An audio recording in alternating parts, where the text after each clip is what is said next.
Vamos dar um outro exemplo, vamos mudar do nosso relacionamento com a palavra para a oração. Na cabeça da maioria dos crentes, oração é algo mais ou menos assim, é o meio através do qual eu consigo de Deus tudo aquilo que eu quero. Tem verdade nisso? Claro que tem. Eu posso te dar muitos testemunhos de coisas que eu desejei, orei e vi Deus fazer. E a gente fica empolgado com isso, não tem como não ficar. O problema é reduzir todo o conceito de oração só a isso. Porque se por um lado a oração é o meio através do qual eu posso alcançar de Deus algo que eu quero, por outro lado a oração também é o meio através do qual Deus quer conseguir de nós o que Ele quer.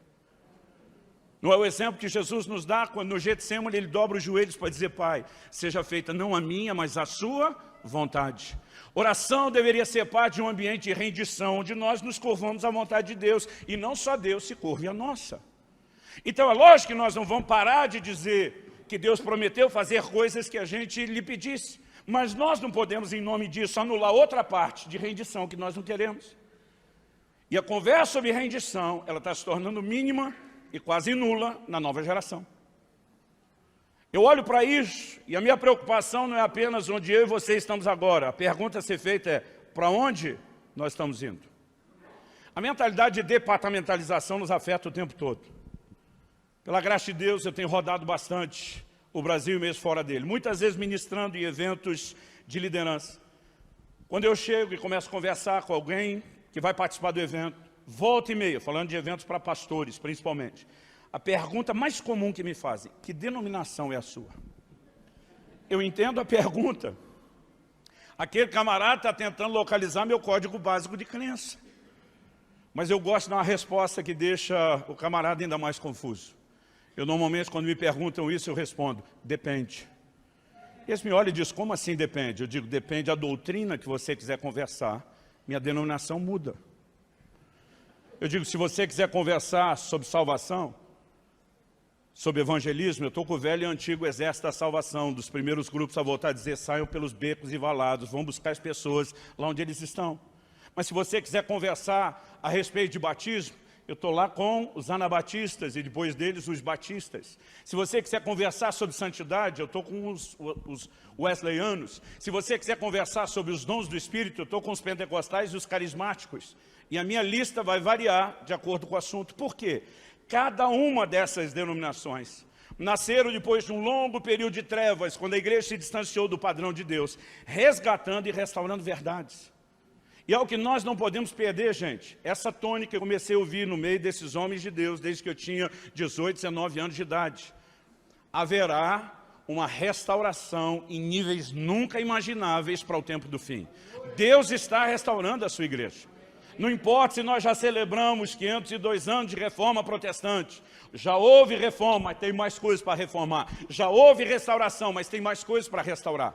Em Atos 3... de 19 a 21, a palavra de Deus diz assim: arrependam-se, pois, e voltem-se para Deus, para que os seus pecados sejam cancelados, e que venham os tempos de descanso, dependendo da versão, refrigério, da parte do Senhor. E envie-lhe o Cristo, o qual lhes foi designado Jesus. Esse envie-lhe o Cristo, é lógico que ele está falando da segunda vinda de Cristo, e não a primeira. Na primeira, o Senhor Jesus já veio, já tinha sido o assunto aos céus. Então preste atenção, antes de você ter medo da gente discutir o assunto escatológico, eu não vou fazer isso aqui. Agora, independente da sua cronologia escatológica, algo que não dá para negar é que a Bíblia diz assim: é necessário que ele permaneça no céu. Outras versões dizem que os céus o contenham, segurem, retenham, até que chegue o tempo da restauração de todas as coisas, como falou Deus pela boca dos seus santos servos, os profetas. Então, independente da sua cronologia escatológica, uma coisa é certa: antes de Jesus vir, haverá o tempo da restauração de todas as coisas. O tempo do fim será um tempo de restauração. Não a restauração que eu e você queremos inventar, aquilo que ele já falou pela boca dos seus servos, os profetas. Agora, Deus começou a restaurar a igreja e de repente levanta um grupo como os luteranos e começa a professar a salvação pela fé. O problema é que cada um desses grupos cristalizou em torno da revelação deles.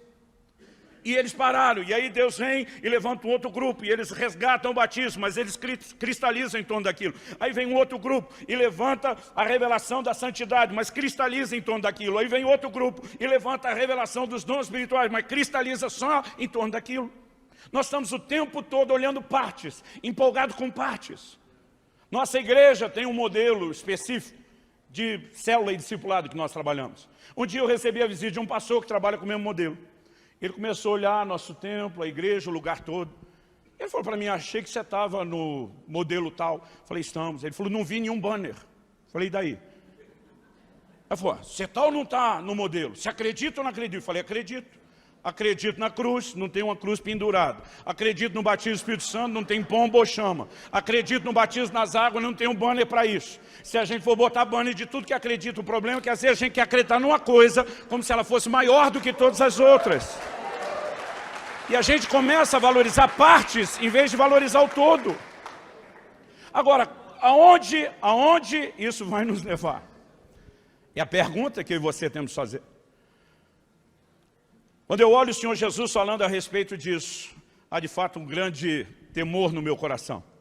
Por quê? Porque as pessoas acreditam que elas podem olhar para aquele pacote que Deus está oferecendo e dizer, eu vou escolher o que eu quero e eu vou rejeitar aquilo que não quero. Isso significa que as pessoas passaram a acreditar que o Evangelho pode ser adaptado à vida delas, em vez da vida delas se adaptar ao Evangelho. Então, o primeiro ponto importante é a gente mexer nessa mentalidade de departamentalização. Porque as pessoas tendem a ter a visão micro e não macro. Elas têm uma dificuldade enorme de enxergar o todo, entender o processo e que nós estamos trabalhando uma coisa só. E elas normalmente são atrás de pedaços. A maioria de nós, os pastores, vamos a uma conferência e nós não estamos procurando ter uma visão integral da igreja. A gente está olhando aquele negócio dizendo, tem um buraco, um remendo aqui, o que é que tem ali que dá para pegar? E esse tipo de mentalidade está nos impedindo de construir o que Deus espera que de fato a gente construa. Quem está entendendo, diga amém. Olá, temos uma dica incrível para vocês. Gostaria de se aprofundar no conhecimento da Palavra de Deus? Na descrição do vídeo e no comentário fixado, temos dicas valiosas para lhe ajudar a andar no Espírito. Não deixe de conferir. Deus os abençoe.